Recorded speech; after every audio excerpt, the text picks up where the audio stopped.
Ben ritrovati, eccola qui, è arrivata anche la voce. Ben ritrovati per un altro segmento del nostro Wireless Fest.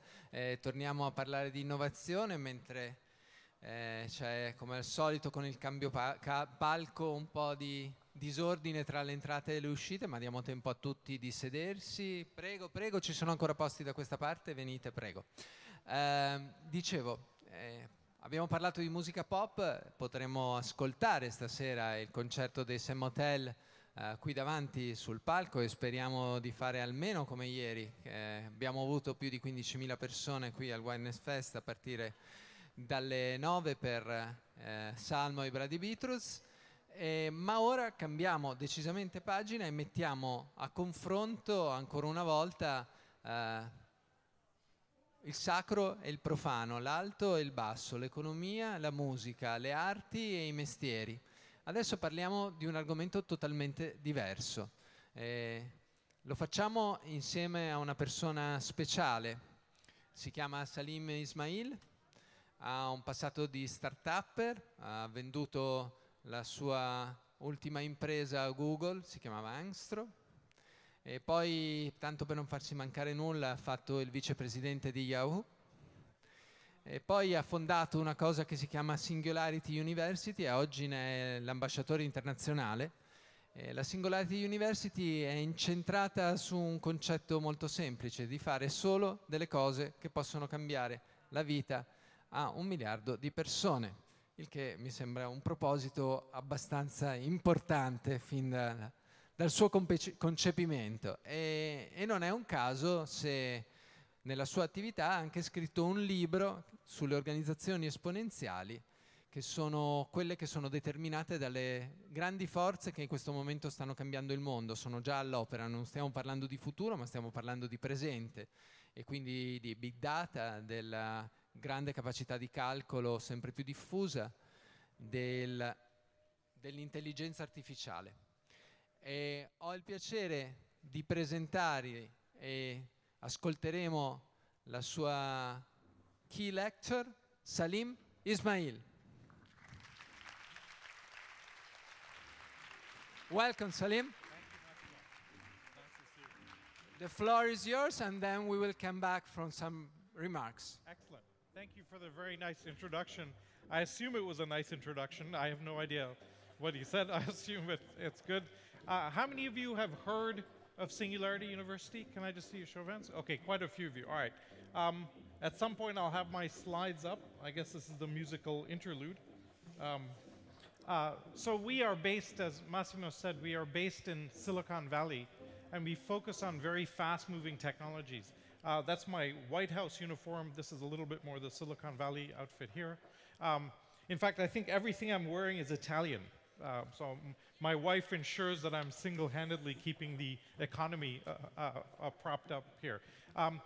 When I was doing this role at Yahoo, I found that when you do disruptive innovation in a big company, that the immune system of the company will come and attack you. Right? All of our organizations are built to withstand change and withstand risk. And now we're seeing that as the higher order bit. And I don't know if it's possible to reduce the volume of the music somehow. Our favorite joke at Singularity is that AI, artificial intelligence, is very easy, but AV is very hard. So we'll see how this works out.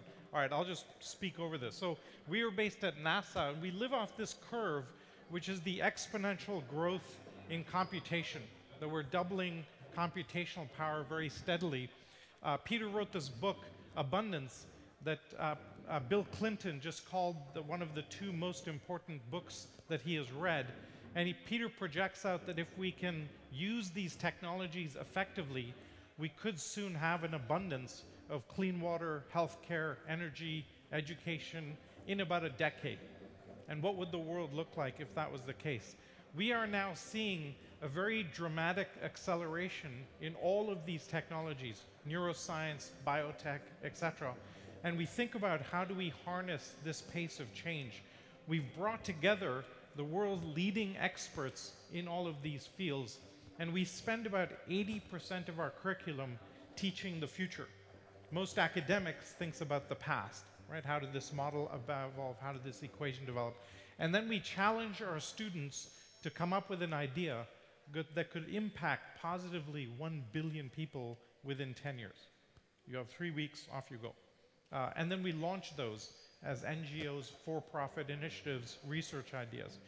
This team 3 months ago launched a 3D printer up to the International Space Station. Ironically, up at the space station, there is no space. It's full of extra spare parts because if a valve goes bad, you need to have a replacement. But if you can print something there as you need it, essentially you can not need the use of extra parts. So we've launched about 60 or 70 such projects. What we're seeing in the world is we're very dramatically digitizing the world, right? Our memories are not in our heads anymore, they're in our smartphones. All our relationships are now digital as opposed to analog. If you're below 30 years old, the appearance of your Facebook profile is more important than how you're dressed that day, right? And we can see by how they're dressing these days, this is really the case. And once you turn something digital, it becomes very disruptive. 10 years ago, we had maybe 500 million internet-connected devices.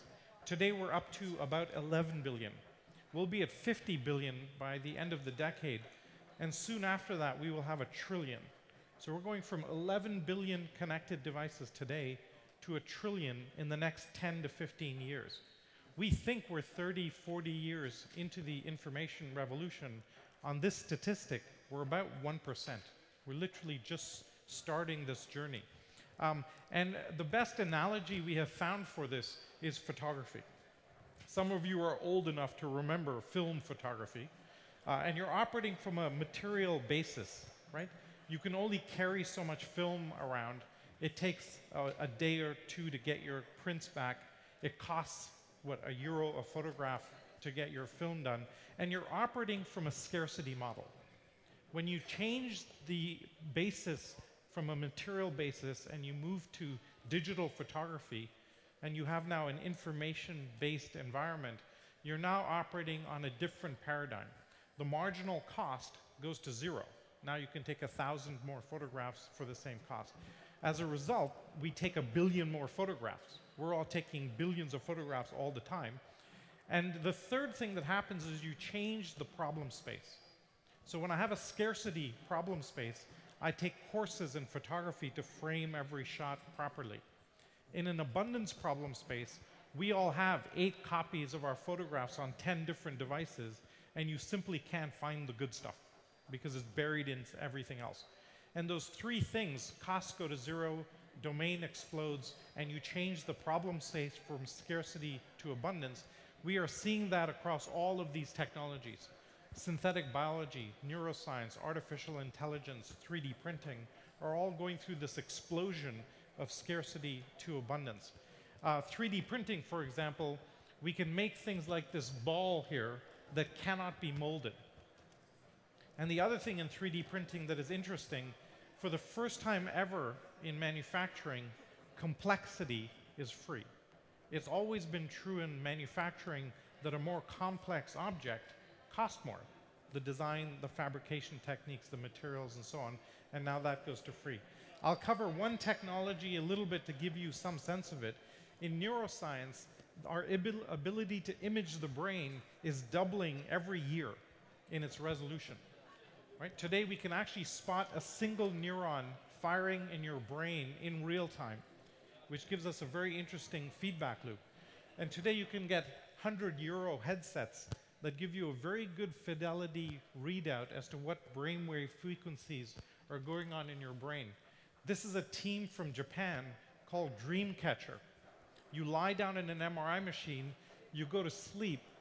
While you are sleeping, they are storing the images coming off your visual cortex as you dream, and their objective is to play your dreams back to you the next day, right? My wife wants to see that. I'm kind of less interested in that, and you can see the delicacy with where this goes, right? Now, today you have to lie down in this machine. Tomorrow you'll be able to wear a headset. In a few years, we'll be able to do it at a distance, and I'm not really sure I want to know what's happening in your brains at a distance, but we will have that capability. right?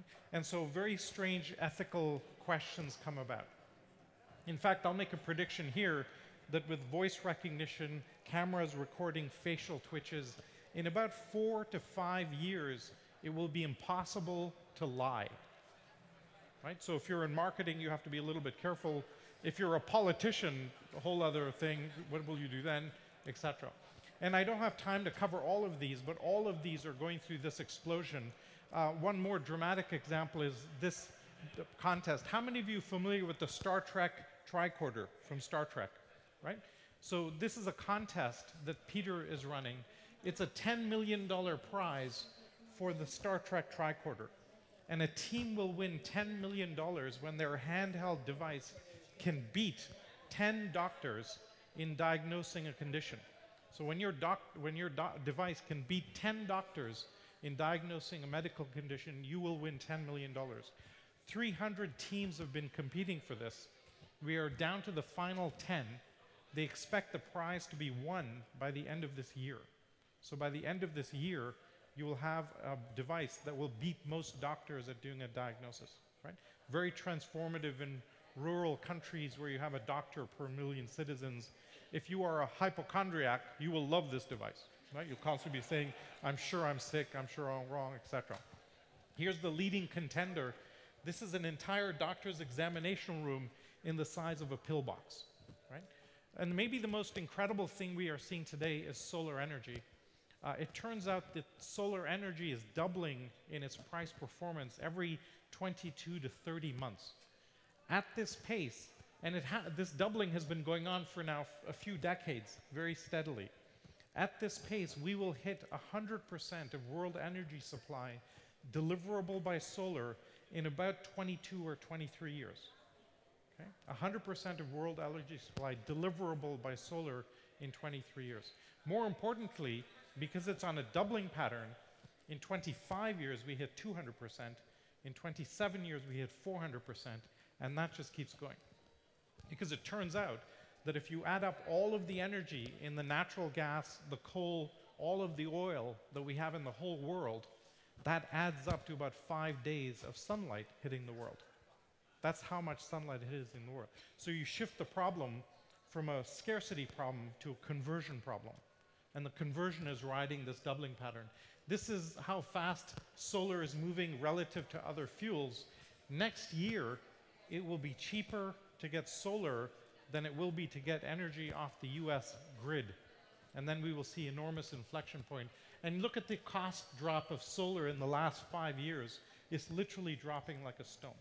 So we will have free, abundant energy in the next couple of decades, which will have enormous geopolitical implications, right? The Middle East will collapse a bit. The US will have to find other reasons to go to war. All sorts of interesting responses as a result. And here's another graph of this is the cost of solar dropping like an absolute rock. And the real driver behind all of this is the sheer democratization. As the costs drop to zero, it means that anybody can use these technologies and make a very big difference. And entrepreneurs today are using these technologies with no prior experience in an industry and making a very dramatic change. Elon Musk is probably the best example. Elon has no experience in the car industry, space industry, energy industry, yet he's creating market leaders in each category because he doesn't care if he fails. He just goes ahead and does it. And all of these technologies go down this route. The domain becomes digitized, you get open source communities forming, technologies intersect, and you get new products and services that disrupt existing businesses. This is Emiliano Cargiman, one of our alumni. He has been voted by our faculty the most likely to actually impact 1 billion people. And he's launching nanosatellites. They're about the size of a shoebox. Once he has a mesh cluster of them up in space, Emiliano is going to be able to provide real-time video anywhere in the world to a 1 meter resolution. Okay?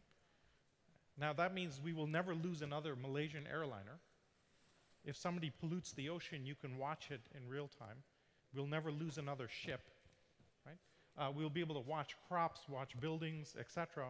And very interesting possibilities, both good and bad, come from this possibility. By the way, before he did this, he had no experience in the space industry. And this is the pattern that we're seeing repeatedly.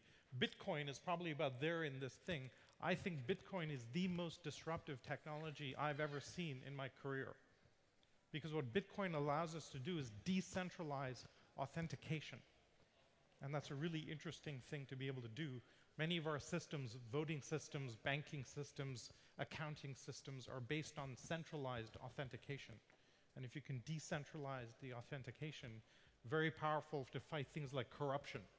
Right? I know there's no corruption in Italy, but in other countries it becomes quite interesting. So the question we've been looking at is, where do we go from this? How do we manage this? Right? There's a huge stress that we are happening now because all of the systems that we use to run the world, our civics, our politics, our legal systems, healthcare, education, intellectual property, religion, you name it, are all designed for a world a few hundred years ago, not for today. Definitely not a trillion sensors coming down the pike. In fact, democracy is not compatible with a trillion sensors in the world. We actually will have to figure out that problem. And so we've been looking a lot at what does society look like, and I've been looking a lot at what does business look like in this next few decades. Now, the big inflection point is we are now digitizing every aspect of the business life cycle. And this is the quote from David Rose, one of our faculty, that really got me started. He made the comment that any business designed for success in the 20th century does not work in the 21st century. All of our business structures are designed for efficiency and are designed for predictability. And yet today, all of our industries are very disruptive and everything is unpredictable. And so we have to re-architect this. The book came out 6 months ago. The Italian version will be ready in the next few days. Where's Valeria? Thank you, Valeria, for the editing in Italian. These new organizations, we call them exponential organizations, are operating at a minimum 10 times better performance increase compared to their peers in the same space. We've now identified about 100 organizations operating like this. We've learned how to scale technology quite well. But for any entrepreneur, you know how hard it is to build the organization, and you have to manage people, which is a pain in the ass, and you have to scale that, and that's always difficult. Now we're seeing this new organization team, and as I mentioned, we've now identified about 100 operating in this new way. A good example of this is TED, a nice high-end conference, about 1,000 people a year going to Monterey. Chris Anderson took it over, and he did two things. He released all the TED Talks for free, leveraging rich media, and then he allowed anybody to go create a TEDx event. Right? In 5 years, he's created a global media brand. Nobody has ever created a global media brand so fast, and his cost was almost zero to do this. Right? So the formula that we found for these new entities is three things. The first is they all have what I call a massive transformative purpose. Like Google, organize the world's information, or Singularity, go impact 1 billion people positively. In fact, Coca-Cola has just taken on one of these. Coca-Cola's new mantra is open happiness, right? Not sell sugared water through superior vendor networks and superior supply chains, et cetera, It's open happiness, very profound. So you create a gravity well of social purpose, a community forms around that, and interesting things happen. Much easier to retain and attract talent as a result. Then there are 5 external mechanisms that these companies are using to scale outside their borders. Our old way of building a business was to get an asset or a workforce, put a legal boundary around it, and sell access to scarcity. We've been selling scarcity as a fundamental business model for thousands of years. What these new organizations are doing is keeping a very small footprint and reaching outside. Right? If you look at Uber, the mission-critical function of matching driver and passenger does not happen inside the organization. It happens out in the wild. And by being able to tap into that, they can create and retain extraordinary value. So TED uses community, Airbnb uses externalized assets, and so on. Now, how many of you are familiar with Airbnb, by the way? Right? So Airbnb, you take your extra bedroom and you can rent it out as a hotel room. Airbnb is tapping into an abundance of extra bedrooms. Right? Airbnb, within a year, Airbnb will be the biggest hotel chain in the world. And they don't own any hotels.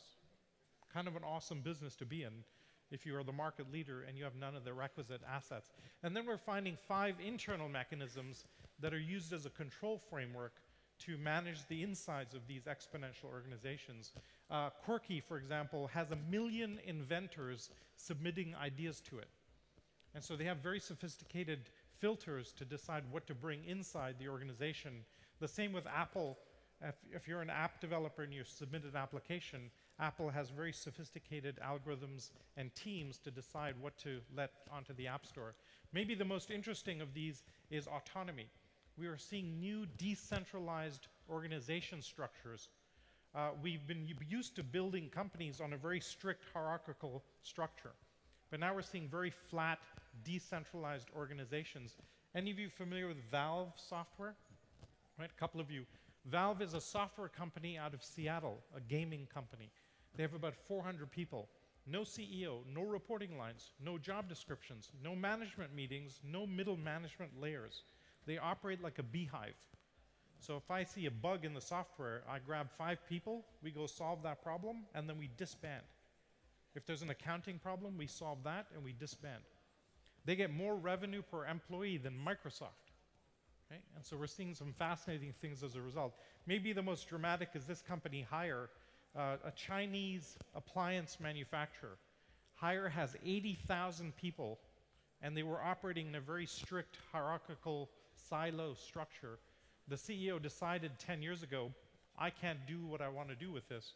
And he blew up the structure, turned it into 2,000 autonomous teams. Each team decides what they want to do. The teams vote on what the feature should be for the new fridge. And they have tripled their market capitalization twice over the last 10 years by doing this. Right? Incredible that you can do this in this way. 55 million fridges a year they make, right? So it's not a minor company. What we have found is if you implement 4 out of these 10 attributes, you get the 10 times metric to achieve what we would call an exponential organization. You can actually, if you want to go to this link, score your own organization. We've created a survey that's free to take. You can actually score your own organization and see how scalable it is. 3 weeks ago, the journalist Stephen Levy in Silicon Valley published an article where we released our list of the top 100 most scalable organizations. And in 2 weeks, we're releasing a list of the Fortune 100 ranked by their scalability score. So that will be kind of interesting to see. Our advice to big companies is, first of all, update your leadership that we are operating in a new world, right? If your leadership and your board does not know that the world is changing fundamentally, you have a big problem. And we do a lot of this education at Singularity. But most importantly, don't try and take your big existing company and try and turn it into one of these. It's too radical of a change, very difficult, very expensive, very political. But you can take disruptive change agents inside your organization. All of us have disruptive change agents inside our organization, really smart, hard to manage people with great ideas. Take them to the edge and let them build one of these new things off the edge. The master of doing that is Apple. Apple has built the most valuable company in the world. They have a great design capability. They have a great technology supply chain. But Apple's real innovation is an organizational one. What Apple does, unlike any other company in the world, is they take a small team, keep them very stealth, take them to the edge of the organization, and they say to them, go attack another industry. So they started with music, and then phones, and then tablets, and now watches and music, healthcare and cars. There's no limit to their market cap. They can just keep attacking other industries. And we have not understood why other companies are not doing this. And we think in a world today, you are either the disruptor or you're the disrupted, right? This is essentially where it goes.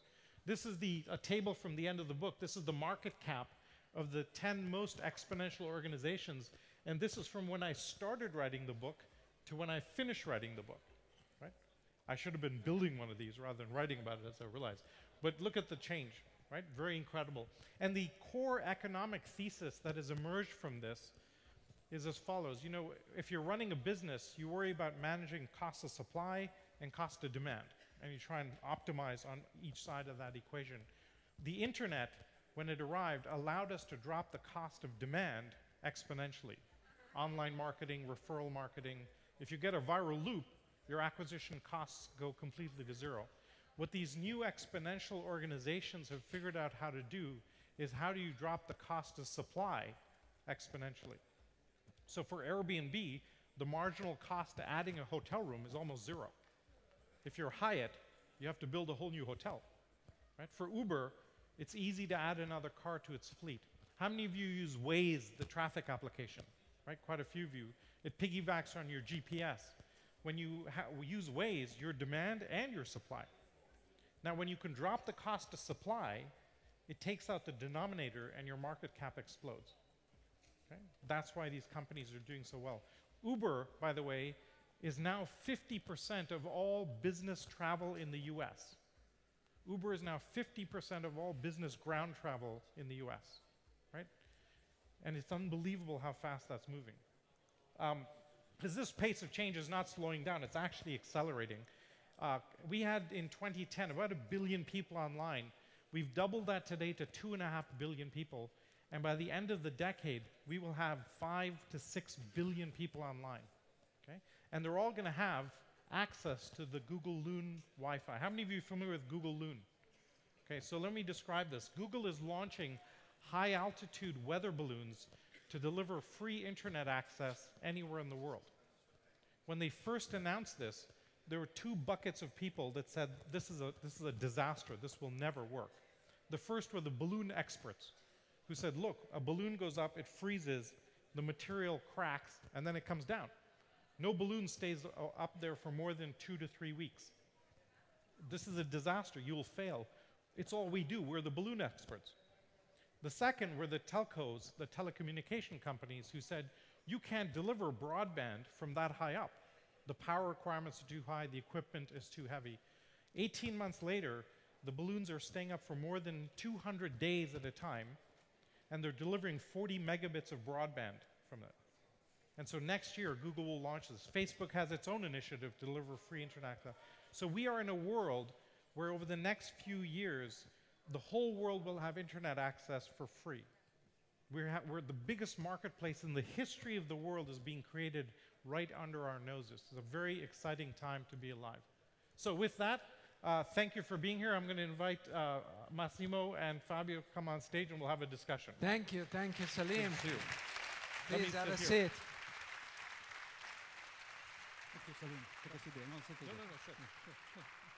È un piacere presentare Fabio Troiani, fondatore di BIP, amministratore delegato, nonché ex alunno della Singularity University. Sì.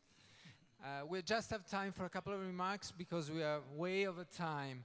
But my first question on a comment from you, Fabio, is where do we stand on all this scenario, Europe and Italy? That's a good question. I was thinking. Italian if you want. No, but I want Salim to understand what I say. So, flying back from Singularity University, I tried to figure out what's the situation in Italy, and then I made my own survey. I spoke with few of our clients, the CEO of our large companies, and I made them 3 questions. One question was, how far in time do you think is the next disruption in your business? And their answer was typically 5-10 years, and instead, in many of those industries, it's 3 years. Second question was, do you prefer to insource the talents and the intelligence of your people, or you prefer to outsource that, to crowdsource that from outside? And they were saying, I prefer to insource. And the third question was, do you prefer to have your own asset or to get leveraged outside assets, put your data outside on a cloud or something like that? And they would say, I prefer to keep it inside. I mean, the answer to these questions are all wrong based on what Salim's book is saying. I mean, in order to build a future, you need to kind of work on the technology disruption, which is much closer. It's 1-2 years. I mean, at that time, I make you an example. I made the question to a healthcare CEO saying, how far do you think artificial intelligence is from being part of your business? And they were saying 5-10 years. Now, artificial intelligence is the way they are running their innovation, absolutely, now. And if I asked to a large telco CEOs, do you prefer to outsource your talents and intelligence or insource? They were saying, no, we need to insource. And all the best talents for innovation are outside of their companies, and they're losing ground. So the situation is that the leadership of our large companies are just becoming now aware that the disruption of technology will kind of put a challenge to those large, big organizations. And what the book is saying is you need to change view. And in Italy, I would say we are in a good shape on one side of the equation of Salim, the ideas one. I mean, we are creative enough. And in fact, most of our talents, many of our startups are breaking the ground at the worldwide level. What is our problem because of regulation and because of the organization of our companies is that we are not able to scale. So in order to grow those startups, those young entrepreneurs have to go to San Francisco or to Berlin or to London in order to have success and to become really scalable at the global level. Is there a sense of fear in Europe when you have the chance of meeting many CEOs, many industry leaders? Is there a sense of fear? There is a sense of urgency now. I mean, 2 years ago, no. Now, I mean, when they see the effects of the Uber, of the Airbnbs of the case, they are feeling the effect. There are some of them have reacted. I mean, when I spoke to a large glasses manufacturer about the fact that the glasses were not going to be produced any longer in a factory, but were going to be printed in the optician offices, they reacted and they invested in the technology to bring the glasses from being simply a fashion article to be something that will have fashion, but can be printed in the optician office and will have some technology inside that will interact with us. But sure. Not all of them have that readiness right now. Salim. We can't see a single industry that is not facing very radical disruption today. We do a 4-day event with Deloitte where we bring CEOs from Fortune 500 companies together. And we ask them beforehand, how aware are you of these breakthroughs? And 80% said they had very little awareness. At the end of the 4 days, we asked them, how big of an impact will this have on your industries now that you see the disruption? And 80% of them said they would have game-changing disruption to their industries within 2 years. 100% within 5 years. And so that's the gap that we're finding. And this brings me to the last question I want to make to Salim. But if there's no doubt that in the long run, in the midterm and in the long run, all this will bring to more choices, more freedom, will improve our lives. Still, I think there's a problem of handling the transition.